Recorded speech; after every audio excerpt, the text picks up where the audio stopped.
chapter 18, verses 29 to 32 today. Intellect. What is it? Merriam-Webster defines it as the power of knowing, distinguished from power to react or power to will. So it's power of knowledge and the ability to use logic, discern truth from false. Why am I bringing that up? Today's verse, all the four verses are concerned with intellect. We go back to our trichotomy, and Bhagavad Gita defines the intellect using the trichotomy of Sāttvic, Rajas, and Tamas characteristics.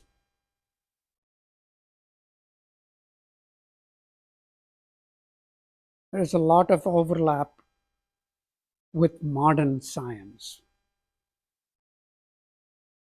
When we think about modern science, we tend to believe it all happened all of a sudden. It is from the evolution of thought that we have arrived where we are scientifically, although some of it seemed to be revisiting what was known in different cultures. For instance, in the 19th century, Henry Becquerel and later on Marie and Pierre Curie told us about radioactivity, emissions that occur within an atom. And then later on, Victor Hess told us about cosmic radiation, radiation that exists everywhere in the space. But then Bhagavad Gita, through Bhagavad Gita, Krishna says, I am pervading entire space and in every atom of creation. We called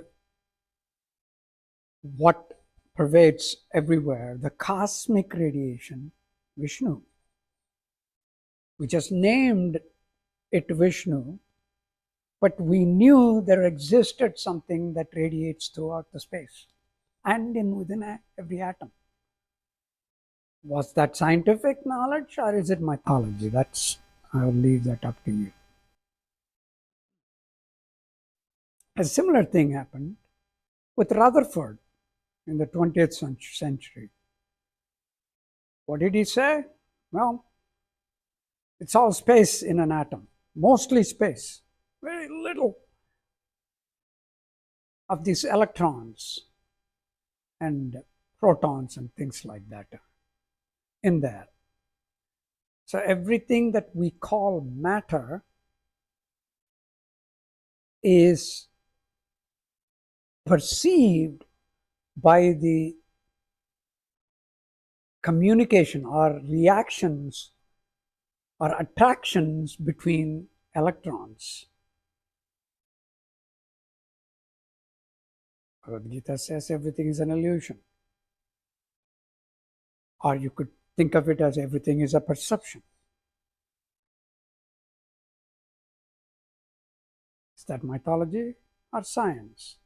I'll leave that up to you as well.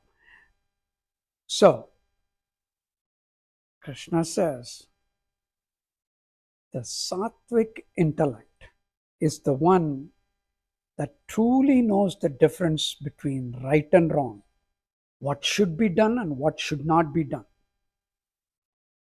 what is your duty and what is not, what brings fear and what brings fearlessness.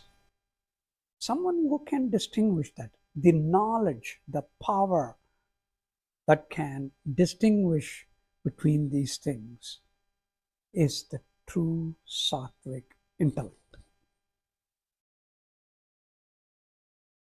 The Rajasic is the one that confuses between righteousness and unrighteousness,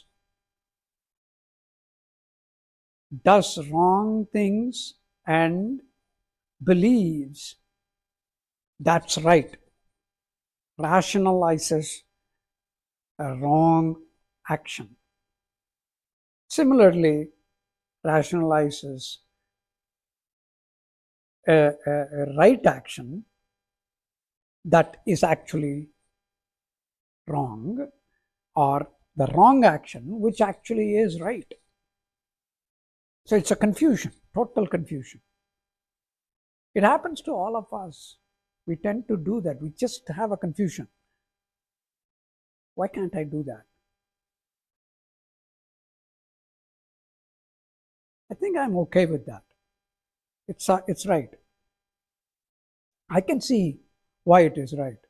But deep down, if you use that intellect, it will be clear that it is either not right or it is right. Sometimes we will say that, no, I don't want to do that because it's wrong, just to rationalize our action. However, truly, it is not wrong. That is the thing that you should have done. So it can happen both ways, is what I'm trying to stress here. That is Rajasic. And then comes Tamasvic, which is total ignorance. In other words, it just is the mindset where it can't distinguish between right and wrong. It's totally not even confusing between the two, just doesn't know.